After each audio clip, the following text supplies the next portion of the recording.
Willkommen auf Deutschland. Nicholas Palomino starts on pole from Awful Catfish and Revo. Then it's Cable starting fourth from Puff and Charles Hernandez, the top six. Linus Eriksson, he starts seventh from Romy LeBeau and Oinkro Ezra. And to round up the top 10, it's car number 10, Akari Lopez. The Red Devil is 11th, and look who's back. Dav Sanchez in the starting 12th from Daniel Bob Starman, Scotland, Rotak. Then it's Francis Austin, Lawrence Clerk, Marcus Nelson, Starless Kynes, Oscar Falstad, Inet Badman Jr. in the back row, Overknock Q, and Devin Butler. Well, 6 rounds to go and Nicholas Palomino finds himself on pole for the first time. Can he and Sims get another win? All 5 lights go on, and we are green in Berlin. Good start from the 93 on board with Dav Sanchez. Returns to Formula E this weekend and next.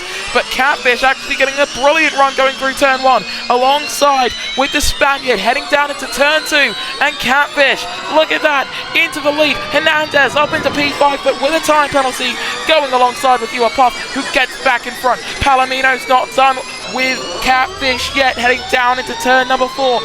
The major hairpin, the main overtaking opportunity on the opening laps, but still Catfish holding on. Brilliant start for Power Motorsport as Cable is up into third, but Palomino gets back in front. Someone's off into the wall. That's 2 cars spinning. The Red Devil seems to be involved, and that's a backwards facing dragon. That's Oinkro Ezra, who after his best career qualifying is in the wall, and he could be out of this one. If he is out, terrible for him.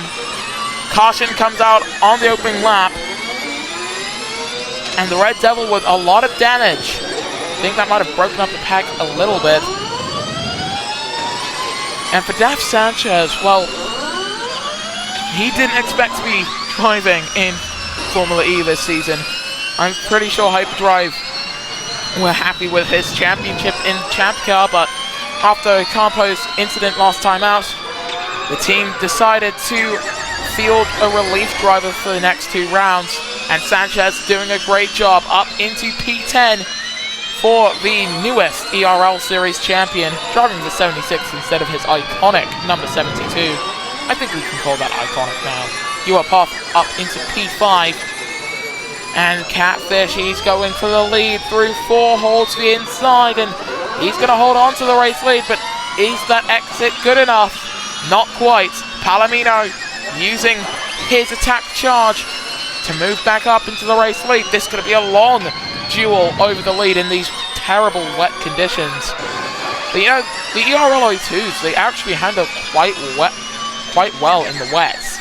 I mean, the early days of the ERL 01s, wet races were quite terrible, but these days, wet races, dime a dozen. All it really means is now the drivers can't use attack mode.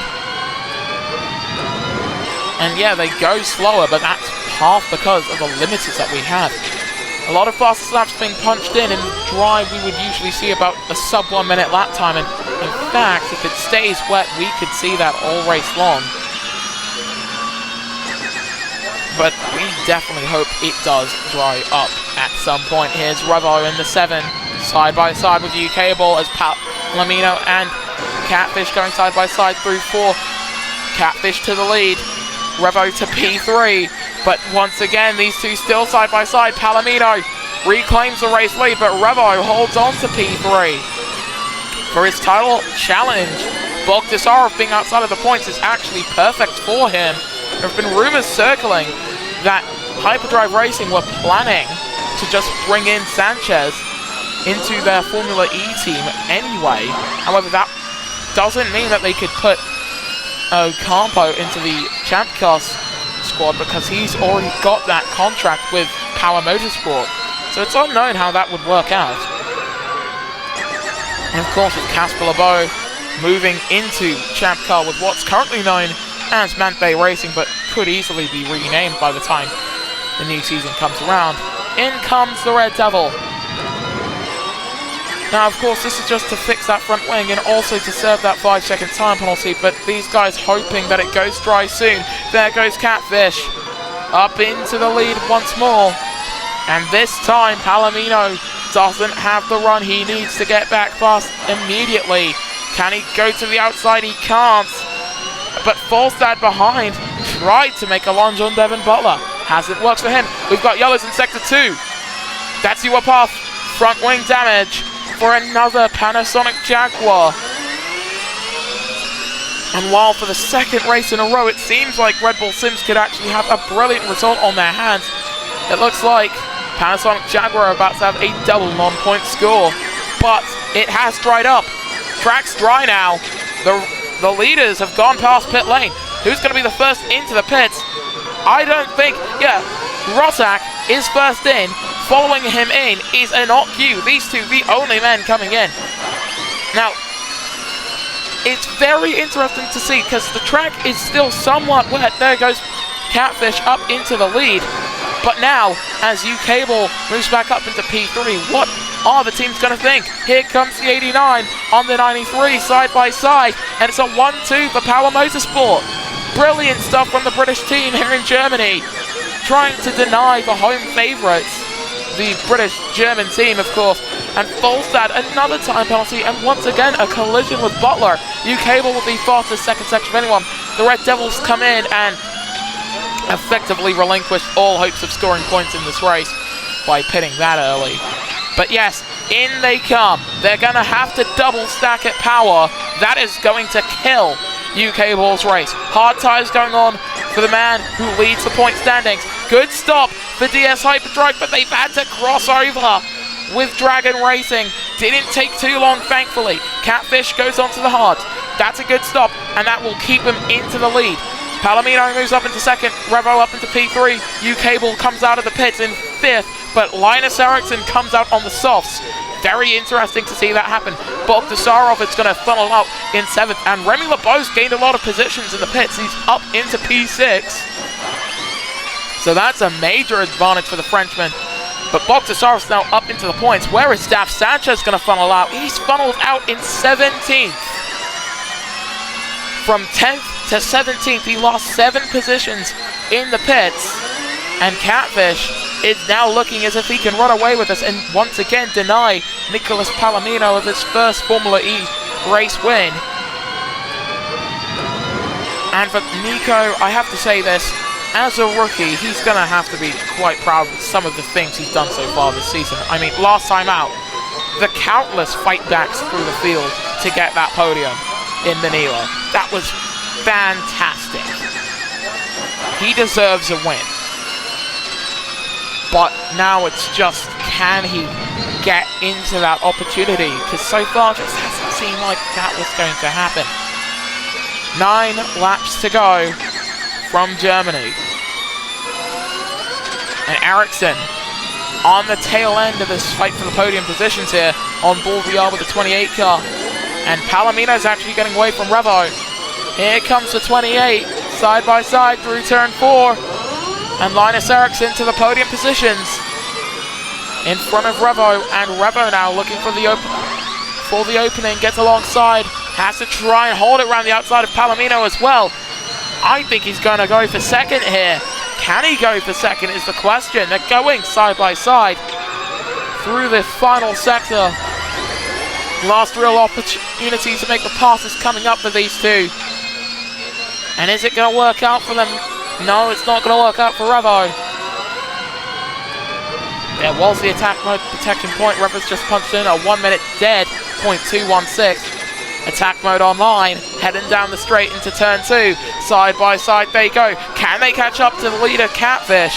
Revo moves up into second, but the switchback is going to be powerful for Nicolas Palomino, who will try, and will move up into P2. And Eriksson moves up into P3 as well. Revo not going for the lunge.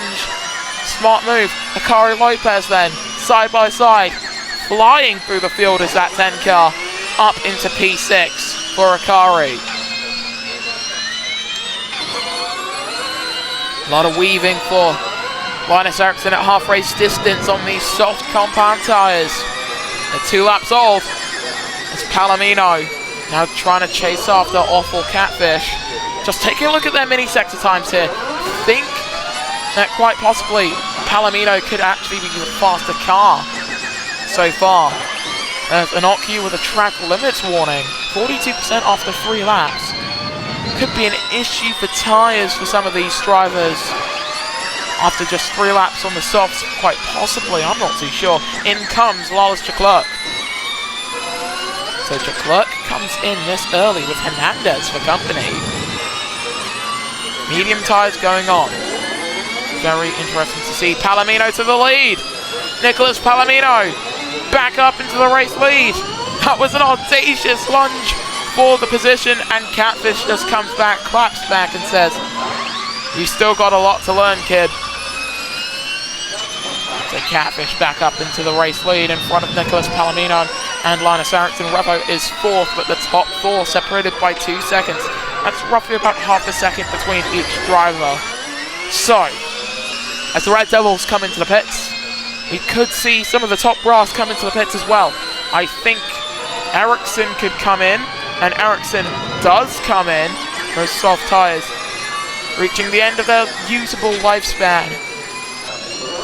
And just for this man, Daf Sanchez, I mean, he's the newest Champ Car World Champion. I think this is actually this is the 2nd season in a row where the American ERL champion has come over to Formula E to replace a driver after a driver has wrecked and gotten injured in Manila. Very interesting. They must have all of their reserve drivers on standby over there. But the fight for the lead still very much red hot. Palomino on the back of Catfish. Both of these champions, one of them in Formula E, the other in Champ Car. Both of them have driven in each other's series though. And Revo's actually just not even fighting at this point. I don't think he wants to fight, and that's smart because, well, he's 2 seconds off the lead. And Catfish has come in. So Palomino will lead this race, trying to do the overcut. Medium's going on for Revo. Likely still going to be another stop left in this race for all of these drivers. Babinas Jr.'s managed to do 4 laps on a set of soft tyres. What do they look like? 17%. Unlike last time out in the Philippines, hopefully we don't see any more tyre calamities. And I doubt that we will. Medium's going on for both Babinas Jr. and Devin Butler. Marcus Nelson's coming in. If anyone's going to try and strap on some soft tyres, it's going to be him. And it's the mediums going on down at MS, Amelin and Reddy. It's a 1-2 for Red Bull Sims Porsche. Palomino from Remy LeBeau and UK Ball. Very interesting to see another 1-2 for this team at what is essentially their homeland. Yes, the team may be stationed in the United Kingdom, but almost everything around this team developed by Porsche or Mante Racing. So if anything, they are German through and through. Race leader Nicholas Palomino has come into the pits and will strap on medium tyres. We've gone through 75% of this race. UK Ball was at 21% coming into the pits. Bob Tasarov also down pit lane. Linus Eriksson leads the drivers who have come into the pits. And for Nicholas Palomino, he's going to re-emerge in this race in 6th. That will be 5th when his teammate comes in. And Remy at 17%. 17% tyre wear. Unbelievable as Falstad comes into the pits. Eriksson on the back of the number 27. And I think I understand what they're trying to play at Sims. They are trying to back the field into Palomino. Very crafty indeed. If it works, of course. Eriksson going alongside with Remy LeBeau, side by side, but not able to get in front. Hernandez is out of the race. I think that's a power unit failure for the Jaguar driver. Catfish getting a time penalty for causing a collision. That right there is the stricken Dragon car. Is anyone coming in? Remy's in, and Eriksson into the pits. So we begin lap 13. Catfish back into the lead, but with a time penalty. Revo is your net race leader at this stage. Akari Lopez is in for his 3rd and probably final pit stop. And we go green again, and Remy's back out on the softs. This is brilliant. This is amazing. for Red Bull Sims, because they've got their fastest driver out there on the soft tyres, and their other driver, their new driver, out there on the mediums. Whoa! That was close for Pavinis Jr. and Akari Lopez coming out of the pits. UK Ball getting a time penalty for colliding with Salos Kynes. Not much else to be said there. Leclerc, can he try and get past the Mercedes driver in front of him? This is Mercedes' home race as well. And he's just not able to make the pass. Remy versus Linus. No Ericsson. And Remy LeBeau, this is really their first, season driving against each other. And for the Andretti driver, still a lot for him to learn. We go on to lap 14 of 16. Catfish versus Revo, you'll fight up front. Palomino in third, trying to pick up some scraps, but this is the fight for fourth. And a major fight for position if you ignore the leaders. Here comes Revo, using the tandem. Heading down into turn number 4. The hairpin doesn't need to be reached for Revo as he takes the lead here in Germany. Meanwhile, further back, Remy LeBeau moves up into 4th. And for Palomino, he's chasing P2 here. He's chasing his joint best Formula E finish with last time out. Can he go for 2 second places in a row? Currently, he will be able to do it. Sanchez getting his first time penalty in Formula E for quite some time. And he's down in 18th. I doubt that this race will be really indicative of the reigning Champ Car World Series champions form across motorsport, but still, it's not the best showing to have a time penalty down in 18th. We go on to the penultimate lap of this race. Remy LeBeau can actually still get onto the podium here. As it would stand, Catfish would drop down to 5th position, making it a 2-3 for Red Bull. As here comes Ericsson to ruin their party. The 28 up into P3. That is unbelievable. What is Remy LeBeau doing? What a late lunge to hold on to P4.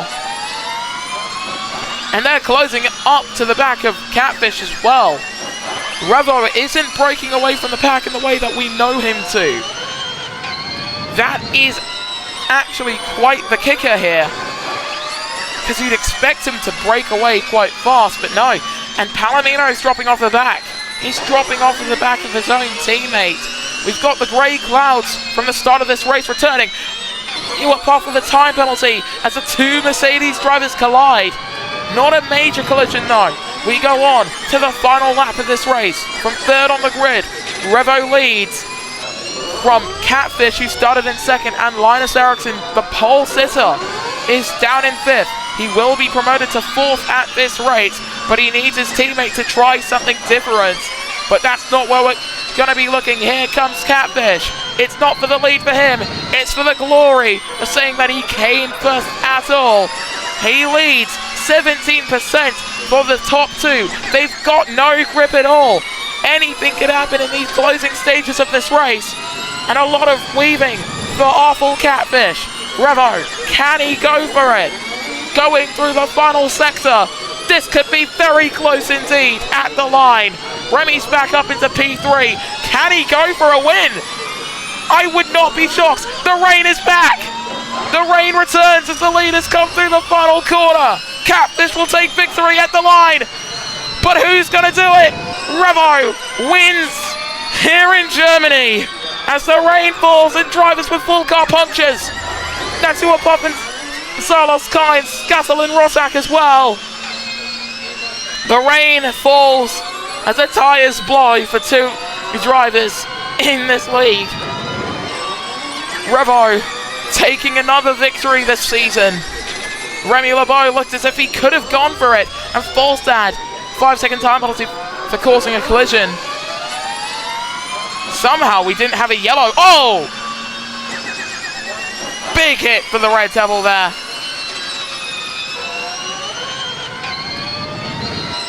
And once again, neither Dragon is going to finish. Ouch. This is your podium. Revo taking victory from Remy LeBeau and Linus Ericsson. 3 champions in the Electric Racing League, a 4-time Formula E champion, 1-time Formula E champion, and 1-time IndyCar turned Champ Car champion. But Revo, I doubt he was really thinking that he was going to be in the conversation for a win, but when the rain cleared up, Hyperdrive just gave him the perfect strategy, and he wouldn't have won it without Catfish getting that 5-second time penalty under yellow as well. As for the rest of your finishes, Palomino off the podium in 4th from Catfish after the penalty was applied. Bogdasarov is 6th from Lopez and the UK ball. Then it's Butler and Francis Austin the top 10. Outside of it, Babinis Jr. was the 11th from Lois Leclerc and Enoch Yu. Then it's Marcus Nelson, Daf Sanchez, Oscar Falstad and Salos Kynes from UAPOF, Scuttle and Rotak and the Red Devil. Your non-finishers were Charles Hernandez and Oinkro Ezra. So, in the driver's standings, Revo increases his lead to 24 points over Daniel Bogdasarov. Then it's Remy Lebeau in 3rd from Linus Eriksson and UAPOF. Nicholas Palomino is 6th with Daf Sanchez being the name listed on the screen, but of course Sebastian Ocampo really in 7th, no points scored for Sanchez. Then it's the Red Devil, Awful Catfish, UK Ball, Oscar Falstad, Francis Austin, Marcus Nelson, Devin Butler from the tie for 15th between Babinis Jr. and Hernandez. Then it's Akari Lopez, the tie for 18th between Enoch and Leclerc, Oinkro Ezra, Salas Kynes and Scatterlin Rotak. So in the constructors standings, heading into the 14th round of the championship, DS Hyperdrive lead the way from Red Bull Sims Porsche and Panasonic Jaguar. Then it's MS Amelin Andretti, Team Edam's Renault the top 5 from Power Motorsport, Toyota Gazoo Racing, Mahindra Racing, Dragon Racing, Mercedes EQ and Pinnacle Racing. Well, that's his 5th win on the season then for Revo. He is really pulling away from Daniel Bogdasarov in the standings, and 5 wins in a season. This is quite the showing, but of course, he's going for his 5th title. Just taking a look at your race winners so far this season. You've got Revo, who's won 5 times, Bogdasarov, who's won thrice, Remy Lebeau, he won in Manila, the race before Germany, and he just took P2 as well. I think Remy, if we ignore the non-scores and the non-finishes, he's actually not having too bad of a season. And I think we could say the same for Linus Eriksson, who took victory at the 2nd round of the championship. Ocampo took victory in race 10, UK Ball took victory in round 5, and Falstad won in round 11. So I believe that's all of your winners, because no one behind these guys with the same amount of points. But from all of us here at Sparkplug Motorsports, thank you so much for watching, and we will see you guys next time then when the Electric Racing League returns.